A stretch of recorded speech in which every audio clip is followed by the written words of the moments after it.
Hello and welcome to my channel. This is game week 34 of Premier League predictions. Last week I got 6 points, which is still not done because Crystal Palace versus West Ham still need to play. But there's games coming up already and I can't wait. So that game's points will move on to the next week or next video. So I have a total of 160 points. This is going to be a quicker video and we will start off with Brighton versus Chelsea. Brighton first. Like I said, they're not that good. They faced Spurs, got a draw, nearly lost in the end. Or they nearly lost, but got a draw because of an equalizer.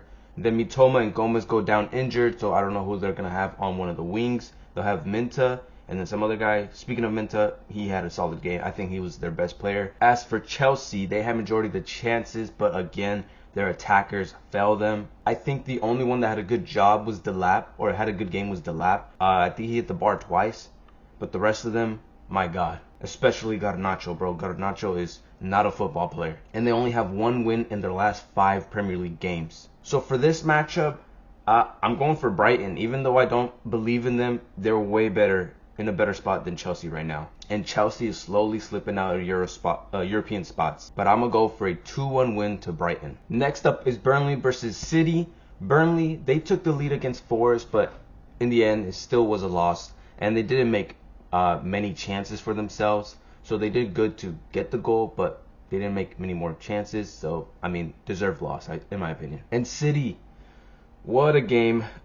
We have one hand on the trophy now. I thought it was completely over, but we somehow clawed back. O'Reilly, Cherki, and Doku were my man of the matches, or men of the match. I don't know how you want to say it. But then there was some players that did pretty bad. Donnarumma, that stinker that led to us conceding.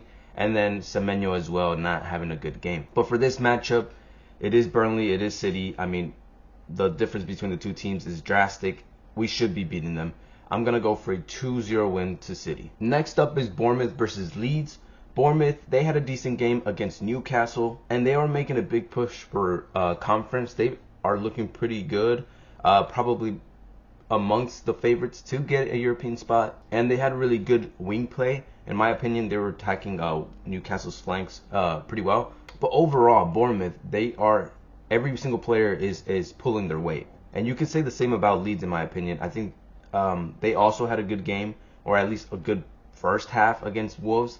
I think the game ended in the first half. But like I said, all of the Leeds players are pulling their weight. So this should be a good matchup. But I do think with that win against Wolves, they are safe from relegation. I don't think they're in that race no more. And with that win, I think they might release their foot a bit off the gas pedal since they're sort of safe now. So I think with that, Bournemouth takes it because they're still full throttle because they still want that top 7 spot. So I'm going to give it a Bournemouth here. I'm going for a tight game though of 2-1. Next up is Sunderland versus Forest. Sunderland faced Aston Villa and they had terrible defense. They were getting opened up left and right. 909, I think that's how you say his name.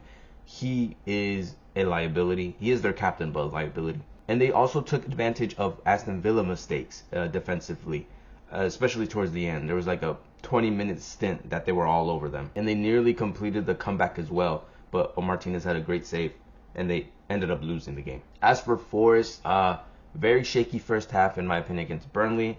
But then second half came around, and Gibbs White got himself a hat-trick. Great game from him. Overall, they did decent. I expected better throughout the game, but they still got their win. For this matchup, I think it could be close. I think Sunderland have been getting, results. They've been getting points. I know they lost last game, but they could have gotten something there as well. Whereas Forest are still fighting for something, but they have Europe to focus on as well. They may rest for this game because then they have to go over to Europa League. So I'm going for a draw here. It is going to be at the Stadium of Light. So I'm going to go down the middle and say it's going to end in a 1-1 draw. Next up is Fulham versus Villa. Fulham, they had no shots on target in their game against Brentford. Very, very boring game.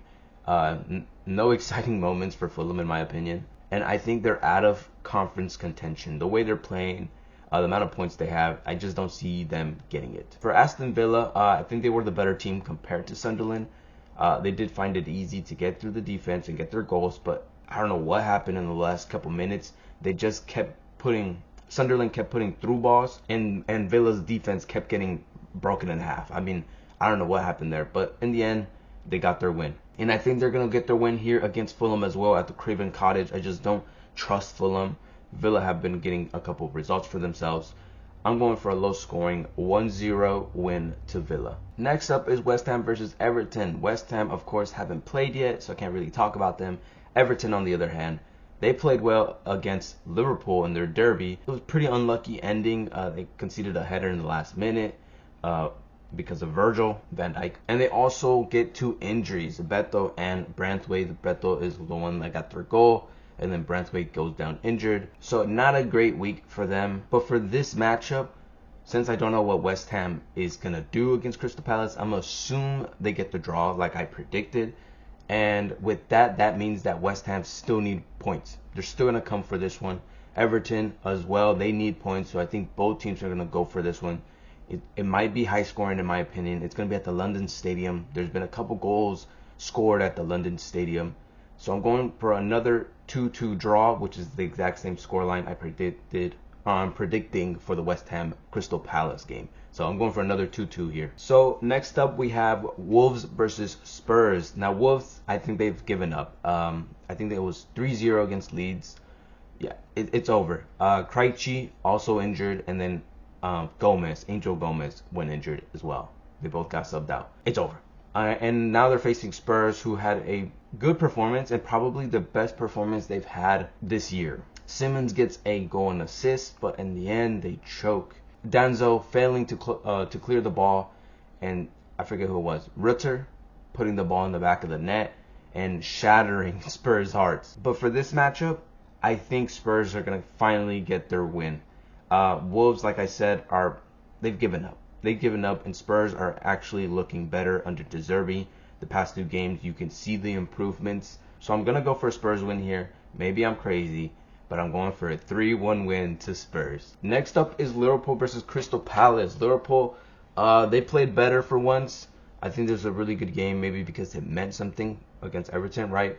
Salah got his last goal in a derby against Everton, and Virgil van Dijk again getting himself another clutch goal. I feel like that's one of the last things he has in his bag, right? But then Marmardashvili also goes injured, so I don't think no Alisson, no Marmardashvili, so they're gonna have a third choice keeper in. I don't remember the guy's name, but he did play in that Everton game. It's hard to come up with a scoreline here because Crystal Palace haven't played, but again, I'm gonna assume they get a draw, and I'm gonna assume that Crystal Palace at this point don't really care about the league. They can still get Conference League, but they can get Europa League if they win the Conference League. So if I was Crystal, I'd focus on Europa or on Conference League and just win it and go through Europe that way. And I'm gonna predict that they do, which means Liverpool should be winning this one. They still want their points, right? They still want to get their Champions League for next season. I'm gonna go for a Liverpool win, and I'm gonna go for a 2-0 win to Liverpool. It is at Anfield. Maybe I'm crazy with my prediction, but 2-0 to Liverpool. Okay, next up is Arsenal versus Newcastle. Arsenal, they had a decent game against us. I won't lie. They had me shitting myself. But they lost again. And the only goal they did get was a mistake from us. And, I mean, you got to say it now. The bottle is back in the room. It's not completely there. It's at the doorway. Let's just say it's at the doorway. And they're so close. They're so close to winning it. But they allowed us to come back. A couple players in their team that didn't play well, and you expect them to. Gabriel, I mean, that dude should have had a red card. He was pulling all over Holland. He always plays like that. Let's be real. He always plays like that, and they never say shit to him. People say he's the best center back in the league, or one of. He has to be playing better than that. Rice as well, not showing up. I feel like Rice does a whole lot of nothing. Just a Energizer bunny, right? An engine, but without doing shit. Both of them stinkers. As for Newcastle, better performance from them compared to their recent games against Bournemouth, but still they lose. They just can't score. They defensively they have been falling apart quite a bit. Livramento is injured again, so yeah, I mean Trippier has to come back in, or I don't know who else would come in. But yeah, for this matchup, Arsenal versus Newcastle, Arsenal usually have a fun time against Newcastle at home. And with Newcastle's form, I just don't expect them to get anything. So I am gonna go for an Arsenal win here. I think they're gonna, focus again, right? Arsenal, they're still in it, right? They're actually in my opinion, still in control of it. Yeah, they're going to win here. I'm going to go for a 2-0 win to Arsenal. And then we have the last game of the game week, which is United versus Brentford. United, they played Chelsea, and they didn't play that great. Yes, they won, but the chances that they created were few and not so guaranteed goals. Does that make sense? They did well to convert one of them, but I don't think the game should have ended in a win. I think a draw probably would have been better. And then Lamens got the man of the match, and you usually know when Lamens, or any goalie really, gets the man of the match, you didn't perform that well. As for Brentford, they played Fulham in a terrible game, a terrible watch, doing a whole lot of nothing. Brentford are slowing down. They get another draw. That's 5 draws in a row now in the Premier League. It might be even 6. Since they've been drawing a lot recently, makes you want to go for a draw for this one. But it is at Old Trafford. United did win that one without doing much. They do that a lot often, in my opinion. They can do it again here against Brentford. I think United probably still want to get points. They're not completely safe out of the for Champions League, so I still think they're going to try for this one. I'm going to go for a 2-1 win to United. Those are my predictions for Game Week 34. Tell me what you guys think in the comments. Leave a like, subscribe, and peace.